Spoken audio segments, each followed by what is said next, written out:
ఈ యొక్క అధ్యయన వేళలో తెలియజేసుకుంటూ ఉన్నాం. దేవుడు మిమ్మల్ని ప్రేమించి మరొకసారి ఆ దేవుడు తన యొక్క ఆ మంచి మాటలు, జీవము గల మాటలు, స్వర్గానికి నడిపించే మాటలు తెలియచేయడం కొరకు మీ యొక్క గృహానికి, మీ యొక్క గ్రామానికి దేవుని సేవకులను నడిపించాడు. అయితే మనం ఈ లోకంలో బ్రతుకుతున్నప్పుడు మనం ఎన్ని సంవత్సరాలు బ్రతికినా ఏ మానవుడికి కూడా జీవితం అనేది శాశ్వతం అనేది కాదు. కొన్నాళ్ళు బ్రతుకుతాం, ఆ తర్వాత అమ్మ, అక్క, తమ్ముడు, చెల్లి అని ఆ తర్వాత మనము ఈ యొక్క లోకాన్ని విడిచి, ఆ వరుసలు అయిపోయినాక లోకాన్ని విడిచి వెళ్ళిపోతాం.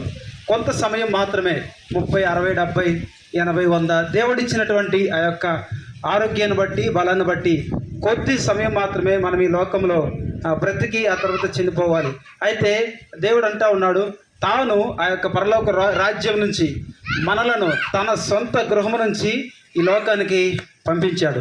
అయితే తన పిల్లలమైనటువంటి మనము ఈ లోకంలోనికి వచ్చిన తర్వాత మరలా తన గృహానికే, అనగా ఆ స్వర్గానికే మరలా చేరాలని దేవాది దేవుడు ఎంతో ఆశపడుతూ ఉన్నాడు.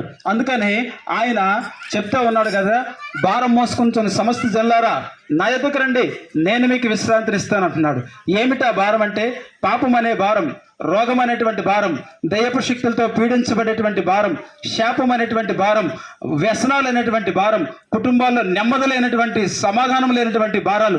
ఈ భారాలతో మనుషులు నశించిపోతూ మరలా ఆ సత్యాన్ని గ్రహించలేక, జీవం గల దేవుణ్ణి తెలుసుకోలేక చనిపోయి నరకానికి వెళ్ళిపోతూ ఉన్నారని ఆ భారం అంతటి నుంచి విడిపించి మీ కుటుంబాలకు, మీ యొక్క ఆత్మకు నెమ్మదిని, శాంతిని, సమాధానం ఇవ్వడం కొరకు దేవుడు ఈ లోకానికి వచ్చాడు.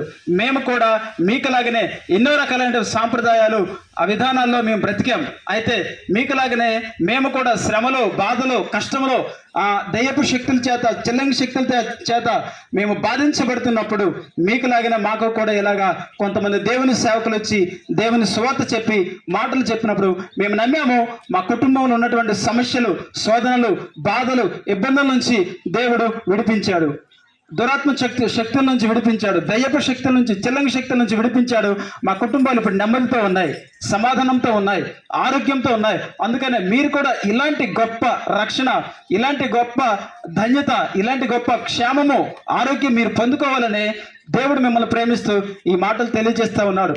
యేసుక్రీస్తు ప్రభువారు అంటున్నారు, ఆయన అందరినీ ప్రేమించే దేవుడు కనుకనే నశించిన దాన్ని వెతికి రక్షించడానికి ఈ లోకానికి వచ్చానన్నాడు. ఏమిటి నశించిపోతూ ఉన్నాయి? కొండలు కాదు, సముద్రాలు కాదు, పర్వతాలు కాదు, ఇవన్నీ ఏవి శాశ్వతం కాదు. దీని గురించి దేవుడు మాట్లాడట్లేదు. గురజాడ అప్పారావు గారు చెప్పారు, దేశం అంటే మట్టి కాదు, దేశం అంటే మనుషులని. నశించిపోతున్న మనిషిని, నరకంలోకి వెళ్ళిపోతున్న మనిషిని తన ఆత్మను రక్షించడం కొరకు దేవాది దేవుడు నశించిన వారిని రక్షించడానికి లోకానికి వచ్చానని చెప్పాడు. ఆయనకు మనం పిల్లలం గనక మనం నశించిపోవడం, నరకానికి వెళ్ళిపోవడం ఆయనకి ఇష్టం లేదు. కనుకనే నిన్ను ప్రేమించి ఈ మాటలు నీకు తెలియజేస్తూ ఉన్నాడు. యేసుక్రీస్తు ప్రభువుని నమ్మడానికి గల కారణం ఏంటంటే ఆయన పాపము లేనటువంటి ఏకైక దేవుడు. ఆయన పుట్టుకలో పరిశుద్ధత ఉంది, ఆయన జీవితం అంతట్లో పరిశుద్ధంగా బ్రతికాడు. ఆయన మరణించాడు, సర్వ మానవాళి కొరకు పరిశుద్ధమైనటువంటి రక్తాన్ని చిందించి శిలువలో మరణించి మరలా సజీవంగా ఆయన 3వ దినాన లేచాడు. ఎవరైతే ఆయనను అంగీకరిస్తామో, తమ సొంత రక్షకునిగా నీవు అంగీకరిస్తే కనుక నీ పాపాలు, శాపాలు, దోషాలు తీసివేసి క్షమించి నిన్ను శుద్ధీకరించి నీతిమంతునిగా చేసి తర్వాత నిన్ను ఎప్పుడు కళ్ళు మూసినా పరలోక రాజ్యంలో ఆయన చేర్చుకుంటాడు, ఆ స్వర్గానికి చేర్చుకుంటాడు. అటువంటి కృప, నెమ్మది, రక్షణ మీరు పొందుకోవాలని ఆశిస్తూ మీ కొరకు, మీ కుటుంబం కొరకు మేము ప్రార్థన చేస్తూ ఉన్నాం. దయచేసి మాతో పాటు ఏకీభవించండి. ప్రభువా, నేను పాపని, నా పాపాలు, దోషాలు, అపవిత్రత, అవిధేయత, శాపాలు తీసివేయండి. నీ పరిశుద్ధ రక్తంలో మనం కడిగి శుద్ధీకరించి మమ్మల్ని అంగీకరించండి అని మీ మనసులో ప్రార్థన చేయగలిగితే దేవుడు నిన్ను క్షమించి